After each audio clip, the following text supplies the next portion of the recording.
come from? The father of public relations, Edward Bernays, infamous for his Torches of Freedom campaign to get women to start smoking back in the 1920s, was paid by a bacon company to popularize the emblematic bacon and eggs breakfast. The role of public relations, he wrote in his book entitled Propaganda, is the, quote, conscious and intelligent manipulation of the organized habits and opinions of the masses, unquote. Public relations specialists thereby constitute an invisible government, the true ruling power of our country. Breakfast is big business. Powerful corporate interests, such as the breakfast cereal lobby, are blamed for perpetuating myths about the importance of breakfast. This editorial in the American Journal of Clinical Nutrition urged nutrition scientists to speak truth to power and challenge conventional wisdom when necessary, even when it looks like we're taking away motherhood and apple pie. Actually, the editorial concludes reducing the portion size of apple pie might not be a bad idea either.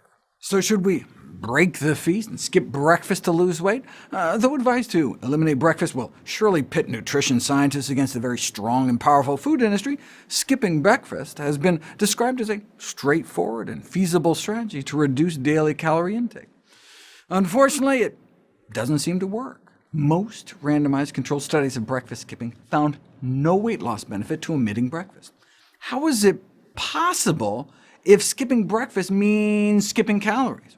The Bath Breakfast Project, a famous series of experiments run not out of the tub, but the University of Bath in the UK, discovered a key to the mystery. Men and women randomized to either eat breakfast, defined as taking in at least 700 calories before 11 a.m., or fast until noon every day. As in similar trials, the breakfast-eating group ate a little less throughout the rest of the day, but still ended up with hundreds of excess daily calories over the breakfast skippers. Those who ate breakfast consumed more than 500 calories a day more. Right?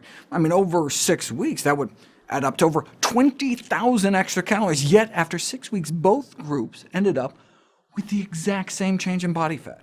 Wait, how could tens of thousands of calories just effectively disappear? If more calories were going in with no change in weight, then there must have been more calories going out. And indeed, the breakfast group was found to spontaneously engage in more kind of light-intensity physical activity in the mornings than the breakfast-skipping group. Light-intensity activities include things like casual walking, light house cleaning activities, not structured exercise per se, but apparently enough extra activity to use up the bulk of those excess breakfast calories. There's a popular misconception that our body goes into energy conservation mode when we skip breakfast by slowing our metabolic rate. That does not appear to be true, but maybe our body does intuitively slow us down in other ways. When we skip breakfast, our body just doesn't seem to want to move around as much. The extra activity didn't completely make up for the added calories, though. We seem to still be missing about 100 daily calories, suggesting there may be another factor to account for the mystery of the MIA morning calories. Recent breakthroughs in the field of chronobiology, the study of our body's natural rhythms, have unsettled an even more sacred cow of nutrition dogma, the concept that a calorie is a calorie. It's not just what we eat, but when we eat. Same number of calories, different weight loss depending on meal timing. Just to give you a taste, the exact same number of calories at breakfast are significantly less fattening than the same number of calories eaten at supper.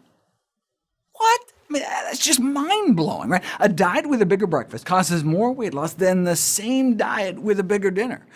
Because of our circadian rhythms, morning calories don't appear to count as much as evening calories. So maybe breakfast should indeed be the most important meal of the day, after all.